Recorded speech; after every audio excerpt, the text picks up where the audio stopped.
예수님을 믿는 사람들이 성령님을 받는 데 있어서 모델은 성경에 있는 어떤 사건의 누구일까요? 지금까지 성령님을 선물로 받는 것에 대해서 가끔 말씀을 드렸지만은 정확하게 이것에 대해서는 말씀을 드리지 않았습니다. 누가 이 시대에 사는 우리에게 성령 받는 모델이 될까요? 굉장히 중요한 내용입니다. 모델이 누구라고 하느냐에 따라서 예수님을 믿고 따로 성령을 받아야 된다라고 하든지, 예수님을 믿을 때에 성령을 받고 은사도 동시에 받는다고 하든지 결정이 되기 때문입니다. 여러 교파에서 서로 다르게 얘기를 하는데 그런 것들 놔두고요, 여러 사람들이 자기 경험을 가지고 이렇더라 저렇더라 얘기하는데 놔두고요, 그냥 성경이 뭐라고 가르치는지 성경대로 한번 살펴보고, 우리는 성경 따라가야 되는 사람이니까 성경의 가르침 그대로 받아들이고 믿고 그렇게 살아가기를 원합니다. 자, 성령론에 있어서 어떻게 보면 가장 중요한 부분 중에 하나 오늘 다루게 되겠는데요, 부탁드리기는 오늘 잘 기억을 좀 해주시기를 꼭 부탁을 드립니다. 자, 오늘 우리가 사도행전 2장 전체를 한번 살펴보고자 합니다. 먼저 첫째로는요, 1절부터 21절까지 해서 오순절 성령 강림은 예외가 없다라는 것을 강조하고 있는데, 그것을 한번 살펴보십시다. 3절에 보면요, 각 사람 위에 하나씩 임하여 있더니 라는 표현이 있습니다. 저는 이 표현 보면서 참 감사합니다.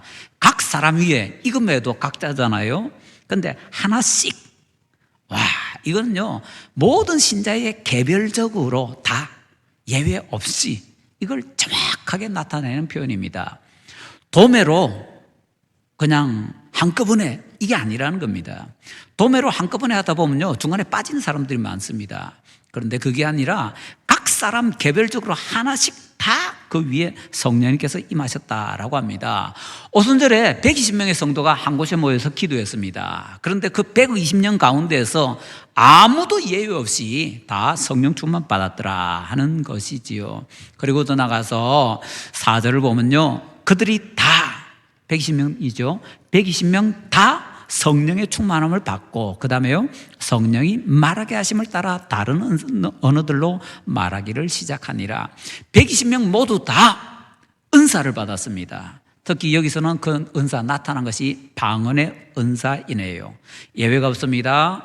사람들 중에서 예외가 없고 은사 받는 중에도 예외가 없습니다. 예외 없이 다 성령 충만 받고 예외 없이 다 성령의 은사를 받았다라는 것이지요.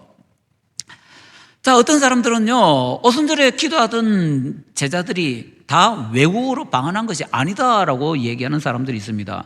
본문에 보면 외국어로 방언을 했거든요. 근데 그게 아니다라고 주장하는 사람들이 있습니다. 그 사람들은 그런 기적은 일어날 수 없다라는 신념을 가지고 있기 때문에 그런 얘기를 합니다. 그런데 그 신념을 가지고 얘기를 했는데 이 현상을 설명해야 되잖아요. 고민하다가 뭐라고 설명하는가 하면, 이 베드로를 위시한 이 사람들이 그냥 외국어로 방언한 것이 아니라 각 나라에서 온 사람들이 자기 나라 말로 알아들었다, 이렇게 표현합니다. 그걸 자세하게 보면 어떤 얘기인가 하면요, 베드로와 120명의 성도들은 그냥 자기들이 쓰는 언어, 히브리어라든지 아람어라든지 이런 언어로 얘기했는데 각 나라에서 온 사람들이 자기 나라 말로 알아들었다는 겁니다. 가만히 생각해 보면요, 그거 방언 통역입니다. 믿는 사람에게 방언을 주시는 것은 기적이기 때문에 안 된다라고 주장하는 사람들이 자기 주장을 이제 확고하게 이렇게 하기 위해서 가져오는 이론은요, 더 큰 기적을 말합니다. 믿는 사람이 방언으로 말하는 기적은 안 되고, 안 믿는 사람이 방언 통역하는 것은 되고, 더 말 안 되잖아요, 이거는.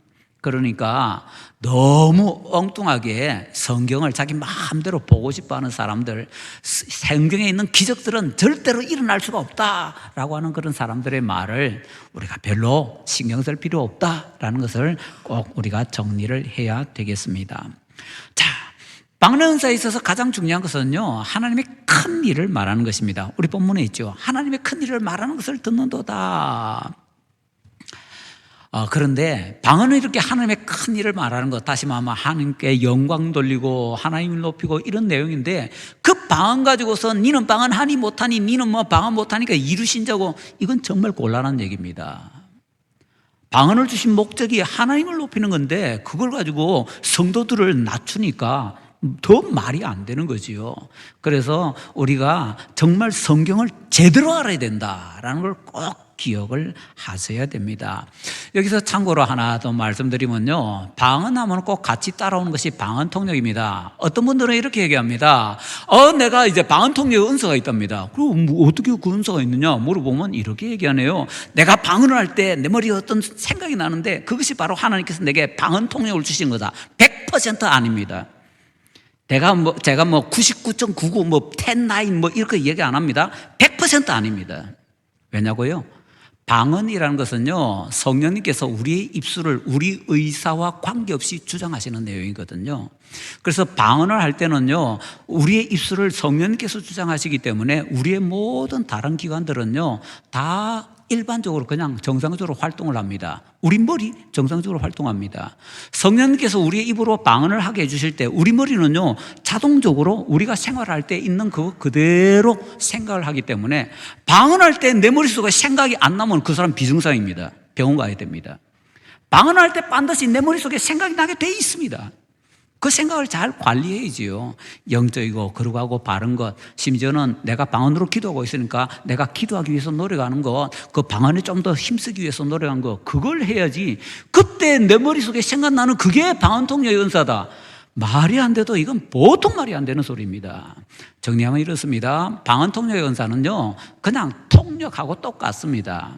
우리가 텔레비전 가끔 보면요, 요즘은요, 동시통역 같은 게 막 나오잖아요. 동시통역하는 사람들은 영어를 동시 통역하는 사람들이 어떻게 들을까요? 영어를 막 쌀라쌀라 하고 얘기하는데 못 알아듣고 그냥 자기 머리에 생각나는 거 막 이렇게 얘기할까요? 아니면 영어로 말하는 거 알아듣고 그 다음에 그걸 얘기할까요? 100% 알아듣고 얘기합니다. 방언 통역의 은사는요, 100% 알아들어야 됩니다.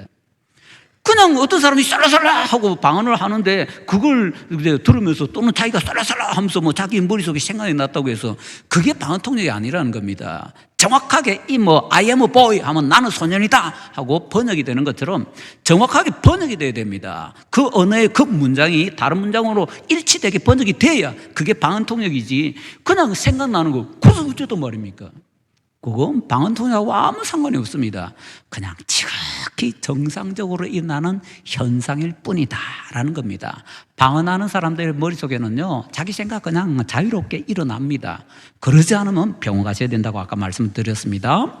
자, 그런데 이렇게 오순절에 120명의 성도들이 모든 사람이 다 성령 충만을 받고 모든 사람이 다 은사를 받았는데 이것은 그냥 일어난 일이 아니고 구약에 예언되어 있는 말씀이다 라고 합니다. 베드로 사도는요 16절 이하에서 요엘서를 통해서 예언하는데, 먼저 14절을 보면요, 14절 중간에 유대인과 예루살렘에 사는 모든 사람들아 이 일을 너희로 알게 할 것이니, 이 일이 뭡니까? 120명의 성도가 방언으로 말하는 것, 이것을 내가 설명해 주겠다라고 하면서 16절부터 구약 성경에 요엘 선지자를 통해서 하신 말씀이 이루어진 것이 있다라고 얘기합니다. 그러니까 모든 믿는 사람에게 성령 충만을 주시고 모든 믿는 사람이 은사를 받게 하시는 것은 이미 구약에 미리 예언된 것이지 그냥 별나라 세계 얘기도 아니고 자기들이 술 취해서 일어난 일도 아니다라는 것이죠. 모든 사람에게 성령 주신다는 것이 어디 있느냐? 요엘서 내용에 보면 있잖아요. 17절에 하나님이 말씀하시기를 말세에 내가 내 영을 누구에게요? 모든 육체에 예외 없다는 겁니다. 모든 믿는 육체에게 성령을 부어준다고 약속하셨고, 그 성령을 받는 사람들이 아비들은 자녀들이 뭐 이렇게 얘기하는데 뭐 아버지 세대나 아들 세대는 그게 아니고요, 모든 사람이 다 남녀노소 상관없이 다 은사를 받는다, 그 말씀입니다. 이거 해석을 잘못하시면 안 됩니다. 자, 그래서 모든 사람이 성령 충만을 받고 모든 사람이 은사를 받는다는 것을 구약 성경의 요엘서에서 이미 예언하셨고, 그 예언이 지금 자기들을 통해서 이루어지고 있다라는 것을 베드로 사도가 지금 설명하고 해설하고 있는 것입니다. 자, 이제 본문에서는 크게 두 번째로요, 22절부터 36절까지 해서 이렇게 성령님을 새롭게 보내주시는 근거가 준비되었다라고 소개하고 있습니다. 그 근거가 뭐냐? 22절부터 24절에 보니까요, 예수님께서 고난을 당하시고 다시 살아나신 것, 이것이다 라고 얘기합니다. 십자가와 부활. 우리가 지난번에 정리한 거로는 이렇게 얘기할 수 있겠네요. 낮아지는 영광, 그 중심이 십자가지요. 높아지는 영광, 그 중심이 부활이지요. 그래서 우리가 그냥 십자가 부활하는데, 낮아지는 영광 전체의 대표가 십자가고 높아지는 영광 전체의 대표가 부활이라는 겁니다. 그래서 낮아지는 영광을 비하 영광, 높아지는 영광을 승귀 영광이라고 하게 되면은, 예수님께서 낮아지는 영광을 통해서, 높아지는 영광을 통해서 성령님을 하나님께 받아서 보내줄 수 있는 근거를 다 마련하셨다라는 거죠. 그래서 예수님의 십자가와 부활 없이는 절대로 성령님께서 보혜사 성령으로 활동하실 수가 없구나라는 것을 우리가 여기서 알 수 있게 됩니다. 그런데 놀랍게도요, 이것도 구약 성경에 이미 기록이 되어 있답니다. 예언이 됐대요. 그래서 25절 이하에서 다윗이라고 계속 다윗 얘기를 몇 번 합니다. 이건요, 다윗이 미리 예언을 했다라는 얘기입니다. 27절, 28절 상반절을 보면요, 이는 내 영혼을 음부에 버리지 아니하시며 주의 거룩한 자로 썩음을 당하지 않게 하실 것이미로다. 주께서 생명의 길을 내게 보이셨으니, 썩음을 당하지 않고 이런 게 뭡니까? 부활한다는 거거든요. 죽었다가 다시 부활한다는 겁니다. 자, 그런데 다윗이 내게라고 얘기하니까, 그러면 이것은 다윗이 자기가 부활한다고 한 얘기냐? 이렇게 우리가 오해를 할 수가 있습니다. 그래서 오해하지 말라라고 계속해서 이제 베드로 사도가 계속해서 해설을 하고 있습니다. 29절에 형제들아, 내가 조상 다윗에 대하여 담대히 말할 수 있노니 다윗이 죽어 장사되어 그 묘가 오늘까지 우리 중에 있도다. 이 말은요, 다윗은 죽었고 부활하지 못했다라는 얘기입니다. 무슨 말인가 하면 27절, 28절이 다윗이 자기에 대해서 한 얘기가 아니라는 겁니다. 여기서 성경 해석에 굉장히 중요한 원리를 배울 수 있고 꼭 기억하셔야 되는데요, 어떤 예언의 말씀이 있을 때, 또는 어떤 우리가 무슨 모형이다 이런 얘기가 있을 때, 그것을 너무 문자 그대로 잘라붙여서 하나씩 이으려고 하면 안 된다라는 얘기입니다. 무슨 얘기인가 하면, 다윗이 지금 내 영혼을 음부에 버리지 아니하시며 그 다음에 내게 생명을 보이셨으니 이렇게 얘기하니까 다윗이 자기가 부활한다고 얘기하네가 아니고, 여기서 말하는 나가 다윗이 자기에 대해서 나라고 말하는 건지 아니면 다른 사람에 대해서 나라고 얘기하는지 살펴봐야 된다는 겁니다. 다윗이 나라고 얘기했지만은 다윗은 죽었다고, 그리고 살아나지 못했다고 베드로가 다윗의 무덤을 통해서 증명하잖아요. 그러면 27절, 28절은 다윗이 얘기했지만은 다윗이 자기에 대해서 얘기한 게 아니네요. 그러면 다윗이 거짓말한 겁니까? 아니요. 이런 것이 바로 예언의 특징이라는 거죠. 다윗이 자기에 대해서 얘기한 것이 아니라 자기의 후손 가운데에서 미래에 어떤 분이 올 것인데, 그분이 누구죠? 메시아, 그리스도께서 오시면 고난받아 죽임을 당하시고 다시 살아나실 것에 대해서 다윗이 미리 예언을 했다는 겁니다. 이것을 다윗 자신에게 갖다 붙이면 안 된다는 거죠. 성경 해석에 있어서 이런 것은 굉장히 중요한 내용입니다. 그래서 어떤 예언의 말씀이 있을 때, 예를 들어서 하나님께서 다윗에게 이렇게 말씀하십니다. 너의 후손이 영원히 왕이 되게 해주겠다. 너의 가문을 내가 세워주겠다. 그런데요, 주전 587년에 남쪽 유다가 멸망하고 그때 다윗 가문이 멸망을 하고는 단 한 사람도 왕이 못 되었습니다. 지금도 다윗 후손 가운데 왕이 없습니다. 하나님 거짓말 하셨나요? 아니요. 그럼 뭐죠? 영원히 왕이 되게 해주겠다고 했는데, 그래서 살펴보니까 그 말씀도 마찬가지로 다윗의 육신의 후손이 아니고 다윗의 후손 가운데 영원히 왕이 되시는 분, 누구죠? 예수님. 그리스도로 오시는 예수님에 대한 얘기였더라라는 거죠. 너의 후손이 영원히 왕이 되게 해줄게. 이 말씀은 예수님 통하지 않으면 절대로 이루어질 수 없는 예언의 말씀이더라 하는 것이지요. 자, 이제 이 베드로 사도가 그런 것들을 지적을 하면서 다윗이 자기 얘기한 게 아니고 메시아 그리스도에 대해서 얘기한 거야 라고 지금 얘기를 하고 있는 것입니다. 다윗은 죽어서 무덤에 장사되었습니다. 부활 못했습니다. 그러나 다윗이 나를 부활시켜 주실 것이다 라고 예언한 것은 예수님에 대해서 미리 구약에서 예언하셨는데 바로 그것을 통해서 우리가 성령님을 받게 되었더라라는 것입니다. 더 나가서 32절은 내가 내 원수로 내 발등상이 되게 하기까지 하나님께서 너라고 말씀하시는 사람이 다윗이냐? 아니라고 그럽니다. 지금 베드로 사도는 뭐라고 합니까? 다윗이 부활한 상태로 하늘로 못 갔다고 합니다. 본문을 읽으면요, 다윗은 하늘에 못 올라갔는데 이런 얘기한다. 그러니까 이 얘기는 다윗이 자기에 대해서 하는 얘기가 아니라는 겁니다. 그럼 누구요? 미래의 어떤 분, 그분이 누구죠? 메시아에 대해서 얘기하는 겁니다. 그것이 바로 우리가 아는 것처럼 예수님께서 부활 승천하셔서 하나님 보좌 우편에 앉으시는 것, 그것에 대해서 다윗이 미리 이렇게 예언을 하고 있잖아요. 자, 그래서 다윗은요, 예수님께서 이미 죽임을 당하실 것에 대해서 예언하고 부활하실 것에 대해서 예언을 했는데 예수님의 낮아지는 영광, 높아지는 영광, 이미 구약 때에 다윗이 예언을 다 했다라는 것입니다. 그 예언이 다 이루어졌는데 이 일이 왜 일어나는가? 중요한 것은요, 성령님을 선물로 주기 위해서는 우리는 죄인들이기 때문에 그냥 못한다는 겁니다. 창세기에 보면 이들이 죄인이기 때문에 내가 하나님의 영이 이들과 함께하지 않을 것이다 라고 말씀하셨잖아요. 그 말씀이 거짓말이 안 되려면요, 성령님께서 사람들에게 함께 해주셔야 되는데 그 말씀이 거짓말이 안 되려면은 그 말씀의 조건들을 없애줘야 됩니다. 그 말씀의 조건이 뭐죠? 사람들이 죄인이니까 죄를 없애줘야 그 다음에 성령님께서 함께 할 수 있거든요. 그래서 예수님의 십자가와 부활이 필요했던 겁니다. 예수님의 십자가와 부활은 성령님을 사람들에게 예외 없이 보내주시고, 물론 사람들은 믿는 사람들이죠. 예수님을 믿는 사람들에게 예외 없이 성령님을 보내주시고 예외 없이 은사를 받을 수 있도록 하기 위해서 그 근거 마련하신 것이 뭔가? 예수님의 십자가와 부활이더라라는 것입니다. 이것도 구약 성경에 예언되었고 성취되었다라는 것이지요. 자, 이제 본문에서는 세 번째로요, 37절부터 47절까지 해서 모든 시대 모든 신자들에게 약속된 성령에 대해서 가르쳐 주고 있습니다.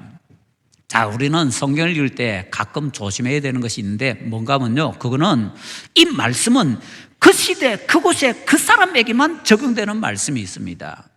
이 시대에 여기에는 우리에게는 적용 안 되는 말씀들이 꽤나 많이 있습니다. 그런 거 아무거나 막 가져와가지고 내게 주시는 말씀이다 그러면 큰일 나는 거지요. 그래서 성경을 적용할 때는 이게 내게도 적용될 수 있는 말씀인가 앞뒤 잘 따져봐야 되거든요. 자, 그걸 살펴봐야 됩니다. 자, 지금 우리가 살펴봤던 이 말씀들은요, 2000년 전에 오순절에 예루살렘에서 함께 모여서 기도했던 120명의 사람들, 그 사람들에게만 적용되는 말씀일 수 있지 않느냐, 우리하고는 아무 상관이 없는 그런 얘기 아니냐, 이렇게 생각할 수 있다라는 것이죠. 감사하게도 베드로가 그게 아니야 라고서 여기서 계속해서 우리에게 가르쳐 주고 있습니다. 자, 베드로 하는 얘기를 잘 보십시다. 베드로가 하는 얘기를 보면은 거기서 특히 38절, 39절 이런 데서 뭐를 강조하는가 하면은 특히 39절에 보면요,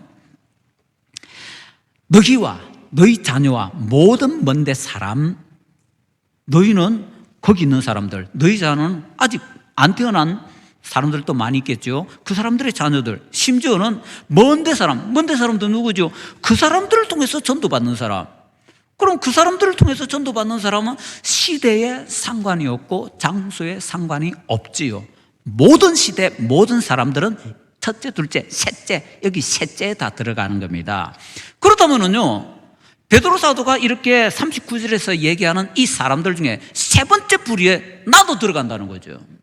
이 시대에 우리도 들어간다는 거죠. 감사하게도. 그러고 나서 보니까요, 사도행전 2장은 남의 얘기가 아닙니다.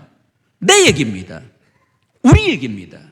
우리가 성령 받는 것에 대해서 가르쳐주는 말씀이 바로 사도행전 2장이더라 하는 것이지요. 성령 충만 받고 은사 받는 사람들은 그 시대에 거기에 예루살렘에 있던 그 유대인들만이 아니라 모든 시대, 모든 장소에 모든 예수님 믿는 사람들이고 거기에는 예수 믿는 나도 들어간다. 이것이 사도행전 2장 39절이 정확하게 가르쳐주는 내용이더라라는 것이지요. 그런데 그 성령의 특징이 어떻다고요? 모든 믿는 사람들에게 성령 충만을 주시고 모든 믿는 사람들에게 그와 동시에 성령의 은사를 주신다는 것이 지금까지 계속 강조해왔던 그 내용이더라라는 것이지요. 자, 그러면 정리해 볼까요? 베드로 사도는 그들에게 얘기합니다. 너희들이 회개하고 예수님 믿으면은, 그리고 세례 받으면은 성령을 선물로 받을 것이다. 성령의 선물은요, 성령이라는 선물입니다. 그러니까 성령을 선물로 받는 것이라고 밑에 각조가 되어 있죠.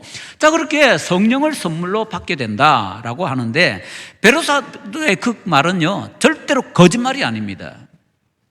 만약에 그 말이 거짓말이면 이 성경 갖다 버려야 됩니다.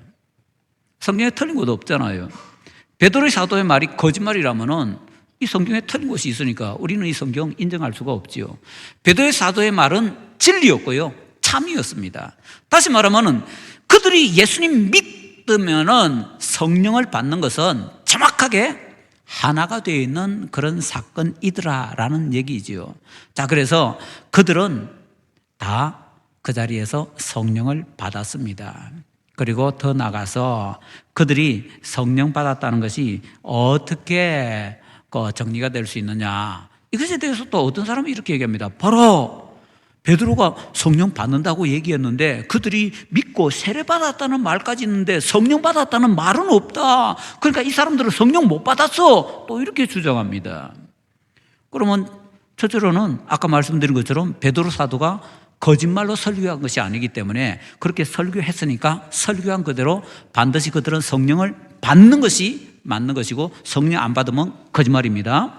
그 다음에 둘째로는요, 그들이 성령 받았다는 말은 없지만은 성령 받았다는 표시는 있습니다. 그 표시가 뭡니까? 42절부터 47절에 기가 막힌 삶이 튀어나옵니다.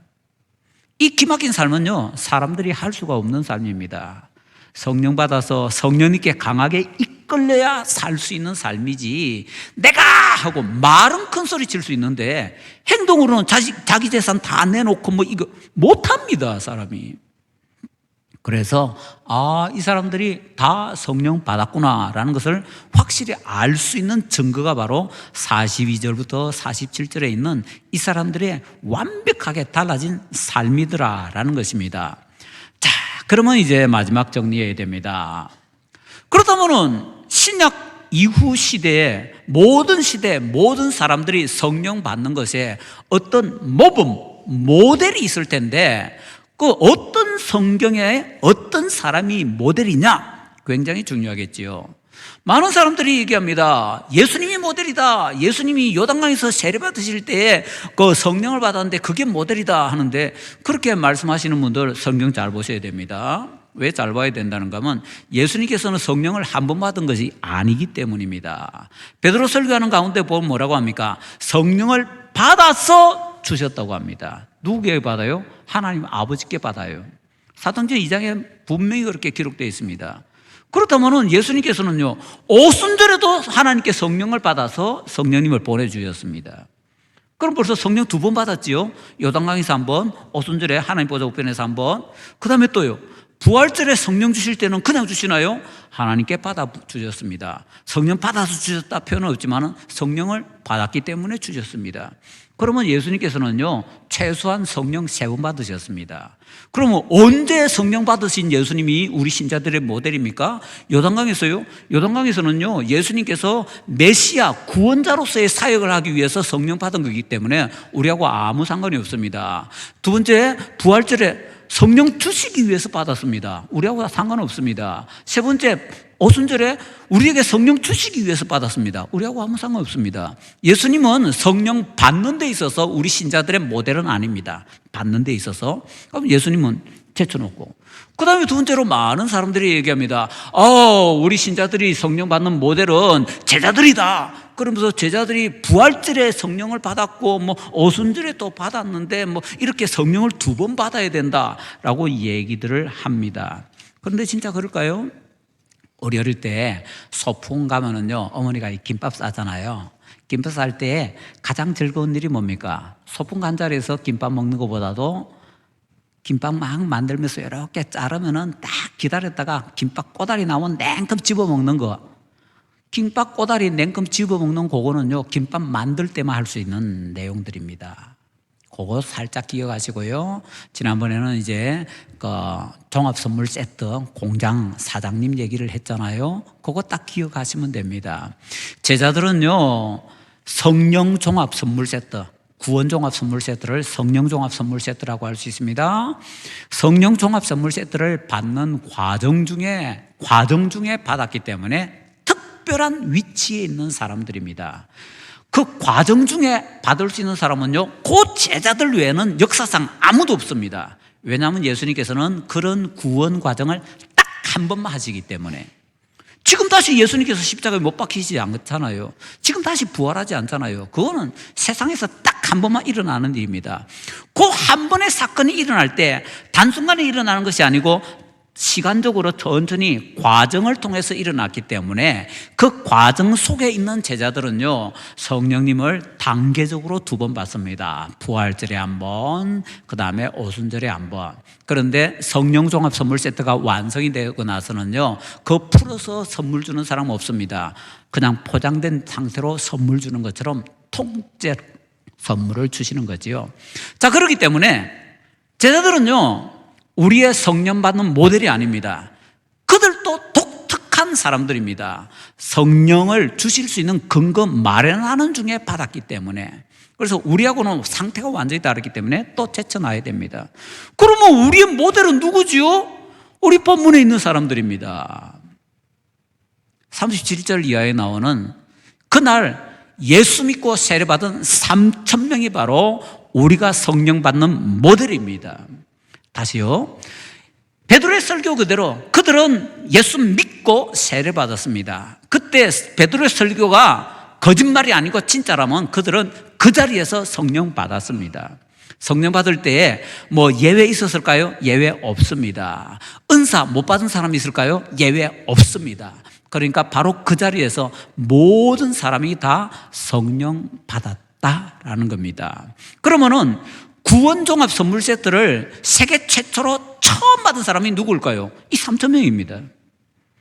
그렇기 때문에 이 시대에 우리가 성령 받는 모델은 예수님도 아니고 제자들도 아니고 누구라고요? 오순절에 예수님 믿은 3,000명이 우리의 모델이다라는 겁니다. 이걸 정확하게 기억을 하셔야 됩니다. 자, 그래서 이 문제를 잘 정리하시고 나서 다시 보면은요, 예수님 믿고 나서 우리는 예수님 믿을 때 성령을 받지만 은사를 받기 위해서 또 성령 주세요, 뭐 은사 주세요 할 필요도 없고, 또는 예수님 믿을 때는 그냥 믿은 것이고 다시 성령 주세요 해가지고 다시 또 성령 받아야 될 필요도 없고, 예수님 믿는 순간 우리 눈에는 안 보이지만은 그냥 성령님을 받은 것이다 라는 것을 인정을 해야 되고, 사실 그것을 여기 본문에 기록해 놨잖아요. 이 사람들이 3,000명이 예수 믿고 성령 받았다 얘기 안 하는 게 우리에게도 그렇게 느낌없이 그냥 지나가는 그런 것처럼 이 사람들에게도 그런 현상이 있었기 때문에 그거 그냥 그대로 기록해 놓은 겁니다. 정말 진짜 우리 모델 맞습니다. 자, 그렇기 때문에 이런 것을 정확하게 이해를 한다면은 성경적으로 볼 때 예수님도 우리 모델이 아니고 제자들도 우리 모델이 아니고 오순절에 예수님 믿은 3,000명이 우리의 모델이라면은, 그렇다면은 결론 났지요. 예수님 믿는 그 즉시 우리는 성령 받고 은사도 받고 단 씨앗 형태로 받았기 때문에 나타나지 않으니까 뭔가 열심히 하다 보면 그 씨앗이 싹이 나고 줄기가 되고 나무가 될 것이다 라는 것을 꼭 기억을 하셔야 된다라는 거지요. 그러고 나서 정리해 보면 성령론에 대해서 가르쳐주는 성경의 교훈은 이것인데, 그렇다면 이러한 교리를 제일 잘 주장하는 교파가 어디입니까? 장로교. 물론 장로교 전체는 아니고 장로교 일부에서 정확하게 이대로 얘기합니다. 그래서 수많은 사람들이 장로교가 다른 건 다 좋은데 성령론은 약해가지고 저기 다른 교파 가서 우리가 그것 좀 배워야 된다고. 아닙니다. 장로교에서 정확하게 가르치는 교리가, 물론 일부 장로교에서는 잘못 가르치지만은요, 장로교에서 정확하게 가르치는 그 성령론이 진짜 성경이 가르치는 교리가 맞습니다. 그래서 성령론에 있어서도 주눅들 필요 없고 성경 가르침 그대로 가시면 된다라는 거지요. 믿으시기 바랍니다. 자, 그리고 마지막으로 한 가지만 더 정리하십시다. 10월 달은 종교개혁이 있었던 달이기 때문에 귀중한 달입니다. 근데 종교개혁에 대해서 제가 특별히 정리할 시간이 없어서 오늘 그냥 마지막에 잠깐만 붙여서 말씀드리고자 합니다. 장로교 교인들이 약점이 성령에 대해서 그냥 사실은 가장 성경적인데도 잘 몰라가지고 주눅들어 사는, 이게 큰 약점 중에 하나고요. 또 큰 약점 중에 하나가 뭔가 하면은 장로교의 창시자라고 하는 장칼뱅, 종칼빈이라고 하죠. 장칼뱅에 대해서 부끄러워한다는 겁니다. 장로교 신자들이. 조금 역사 안다는 사람들이 부끄러워합니다. 칼뱅은 세르베투스라는 사람을 화형을 시켰는데, 어떤 사람은 칼뱅은 천국에 못 갔고 지옥에 갔다고 그렇게 주장하는 사람들도 있고 막 그러거든요. 그런 사람들 말 듣고는 장로교 신자들이 주눅이 들어가지고 장로교 신자라고 얘기도 못하고 칼뱅에 대해서 얘기 못하고 하는데, 그거 새빨간 거짓말입니다. 새빨간 거짓말입니다. 심지어는 장로교의 칼뱅주의자라고 얘기하고 자기가 역사 연구했다는 사람들도 제대로 공부를 하지 못해서 엉뚱한 소리 하고 있는 겁니다. 지금부터 100여 년 전에 스위스 제네바에 사는 신학자 하나도 아니고 어떤 성도가 칼뱅에 대해서 연구를 했습니다. 그때 그 성도는 뭘 연구했는가 하면요, 제네바 도서관에 있는 그 당시에 재판 기록들을 다 연구를 했습니다. 그리고는 그 사람은 이렇게 주장합니다. 세르베투스 화형시키라고 칼뱅이 판결한 적이 없다. 세르베투스를 화형시키라는 판결은 칼뱅이 아니라 그 당시에 제네바 시의회 의원들이 시의회 결의사항으로 결정한 겁니다. 칼뱅과 아무 상관이 없습니다. 그리고 더 나가서 칼뱅은요, 그 세르베투스가 감옥에 있을 때 부지런히 감옥에 면회를 갔답니다. 요즘도 감옥에서 면회 가서 대화를 하면 그거 다 기록이 남지요. 칼뱅이 세르베투스 면회 갔을 때 같이 대화했던 거 속기록으로 다 남아 있습니다. 그 속기록 내용을 보면은 칼뱅은 세르베투스에게 회개하고 그 사상을 버리라고, 당신이 지금 화형당하면 안 된다고 계속해서 화형당하지 못하도록 계속해서 칼뱅이 거의 울다시피 요청을 했습니다. 칼뱅에 대해서 너무 잘 모르잖아요. 그것도 100여 년 전에 이걸 이미 다 정리를 해서 해놨는데, 장로교 신자들이, 신학자들이 공부 안 하고는 칼뱅이 마치 세르베투스 화형시킨 것처럼 부끄러워가지고 어쩔 줄 몰라고. 아닙니다. 전혀 역사가 아닙니다. 역사적인 사실은요, 칼뱅은요, 세르베투스 살리기 위해서 어마어마한 노력을 기울였다라는 것이, 그게 역사적인 사실이고, 따라서 이렇게 정리할 수 있습니다. 칼뱅은요, 장로교 신자들이 절대 부끄러워하지 않아도 되는, 당당하게 자랑할 수 있는 최고의 어른입니다. 장로교 최고의 어른은 저 스코틀랜드의 존 낙스나 이런 분이 아니고요, 장 칼뱅입니다. 존 칼빈이라는 분이 장로교 최고의 존경스러운 어른입니다. 몰라가지고 그분을 욕하든지 부끄러워하든지 하고 있다라는 거지요.